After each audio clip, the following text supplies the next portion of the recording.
Forse tra il Parco Archeologico Valle dei Templi e il comune di Agrigento non corre più il classico buonsangue. Notizie di stampa riportano oggi di un difficile dialogo tra i due enti che fino a questo momento erano andati d'amore e d'accordo. Ma qualcosa evidentemente nell'ultimo periodo sembra essersi rotto, al punto che alla presentazione della rassegna estiva che è stata organizzata da Coop Culture nei giorni scorsi presso il Museo Salinas di Palermo, location scelta proprio al fine di dare una diffusione più ampia in termini territoriali, all'iniziativa era presente il direttore Parello, ma nessuna traccia né del sindaco Lillo Firetto e nemmeno del presidente del Consiglio del Parco, il dottor Bernardo Campo.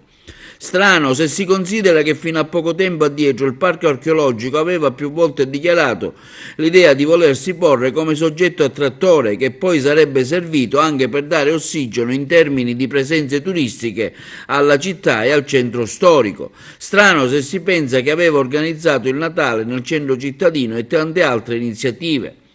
Strano altresì se si considera che proprio nei giorni scorsi il comune di Agrigento ha sanzionato il parco della Valle dei Templi per non aver effettuato correttamente la raccolta differenziata, con una multa di ben 600 euro, in relazione alla quale è stato avviato peraltro ricorso dall'ente che gestisce il patrimonio archeologico. Tutto questo appare, ribadiamo, strano e rispetto al cartellone presentato sembrerebbe, ma nulla è certo, lo riportiamo da indiscrezioni che si leggono sulla stampa locale, che qualcuno possa star lavorando ad una sorta di cartellone parallelo. Se così fosse, sarebbe la conferma di una pesante situazione che evidenzia un dialogo che non c'è più tra comune, parco, direzione del parco e consiglio dello stesso. Una situazione dunque che in piena stagione estiva e nell'imminenza della presenza di tanti turisti, visitatori e residenti in vacanza, indebolisce la già disastrata Agrigento, alle prese con l'incapacità di gestire il problema dei rifiuti,